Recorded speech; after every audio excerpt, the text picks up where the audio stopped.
Roy Campanella at home plate. The Dodgers were once again making history. They were now the first major league team to have 2 black players in the regular lineup. It was a 3-game series at the Giants Stadium. By the end, the Dodgers took 2 out of the 3 games. Friday, April 23rd, our beloved Brooklyn Dodgers returned to Ebbets Field. Their home opener was against the Philadelphia Phillies at 2 in the afternoon. I begged Dad not to send me to school. I simply had to stay home and listen to the game on the radio. Please, please, please, Dad, I pleaded. He looked up from his plate of scrambled eggs and wheat toast and smiled at me. Got a surprise for you, son. I sat up straight in my chair. What is it, Dad? I asked. While my curiosity mounted, my father toyed with the salt shaker, then reached into his pocket and pulled out 2 tickets. He handed them to me, and I jumped out of my seat. This is unbelievable. I thought you'd forgotten or didn't want to go. Dad, I'm the happiest kid in Brooklyn. I leaned in and kissed my father on his cheek. You've worked hard to improve your attitude at school and home, Dad said. Miss Melican's reports are all good, and I wanted to share this special day with you. I've never been so excited, I told my father. Maybe now I'll finally meet Jackie Robinson. Think so, Dad? I don't know, son. It's possible. Mrs. Robinson said that Jackie liked children, I told him. Maybe he'll come over to me after batting practice and I can get him to sign my baseball. I said, if you meet Jackie Robinson, I imagine he'll sign your ball. Can we go early? That's the plan, Dad said with a chuckle. Dad and I took the train to Ebbets Field for 5 cents. On the ride there, I rehearsed my first words to Jackie. I turned the new baseball in my hands. I'd planned on meeting Jackie in our neighborhood, but it didn't matter. If I saw him, I'd tell him that we're neighbors. That would be just as good. Dad, were the tickets very expensive? I asked. It was worth every penny. I don't know when you've been this happy. I am happy, Dad. I'll remember this day always, I said, leaning in and hugging his shoulder. Thank you so, so much. I looked away. My smile was mixed with tears in my eyes, and I didn't want my father to see them. I went back to rehearsing what I'd say when I met Jackie Robinson. I live 2 doors down from you, I repeated softly. Yes, that would make me different from all the other kids. Or I could just say, I'm your neighbor. Yes, I decided that was simpler. We reached our train stop and exited in the direction of Ebbets Field. Let's wait here, son, Dad said. We stopped by a side gate at the stadium. Why are we stopping here? I asked, wanting to go inside the stadium and make my way down to the field so I can get autographs. I'm meeting someone, my father replied. But Dad, I moaned, I'm going to miss batting practice. I tossed my baseball into the air and caught it. As we waited, I threw the ball higher and higher before getting bored. Dad, I pleaded. Patience, son. What time is it? My father looked at his watch. It's noon, he reported. The game doesn't start until 2. What time does batting practice end? Our team warms up last. That should be around 12:30, Dad replied. We've got time. I kicked the stadium wall hard, then remembered that Ebbets Field was old and fragile. At least that's what everyone was saying.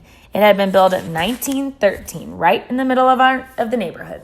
The stands were so close to the field, you could hear players talking to each other and see the expressions on their faces.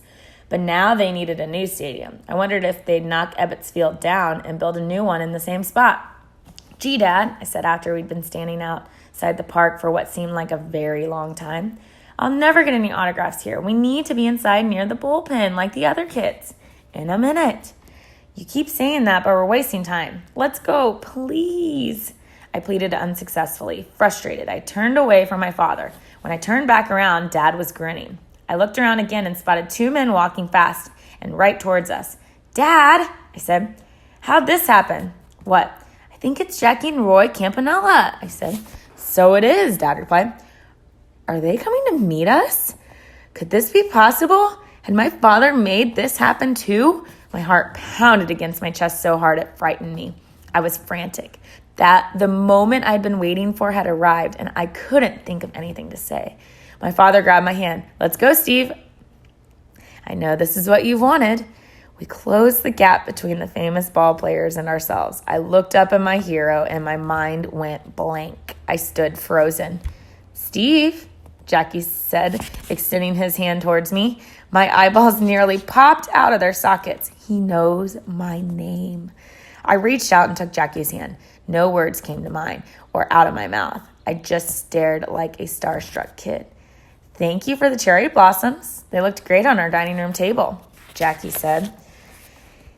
easily like we were friends already. My wife tells me that you're one of our biggest fans. My head bobbed, but I still couldn't speak. For weeks, I'd played this very scene over and over, and now that Jackie was standing in front of me, I balked. In my head, questions collided and disappeared. I couldn't speak. I'd like you to meet Roy Campanella, Jackie said to me. Again, I dropped the ball and nodded at Roy instead of speaking. Forcing a smile, I stared up at these two great men, hoping they'd understand.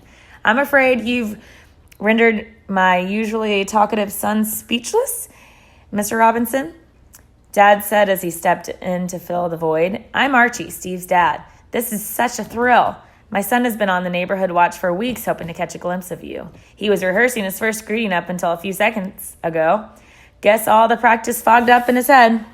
I listened intently as my dad talked baseball with Jackie and Roy. He made it look so easy. I couldn't even get my own name to come out of my mouth. Jackie turned away from my father and looked directly at me. Now that we have a few home games, you'll be seeing me around, he said. I smiled. If words couldn't come out, at least I could get my mouth to do that. I handed Jackie my baseball and watched as he and Roy signed it. Thank you, I whispered when the autographed ball was back in my hand. My dad shook hands with the ball players and wished them a successful season. Steve, Roy and I have to get inside for batting practice. Why don't you drop by the house sometime? My son would get a kick out of having a big boy to play with. Okay, I whispered. Thank you, Dad replied. I looked over at my dad. He set this up just for me, but how? When Jackie turned to leave, I called out, What should I call you? Jackie flashed me a smile that would warm the North Pole. Call me Jackie.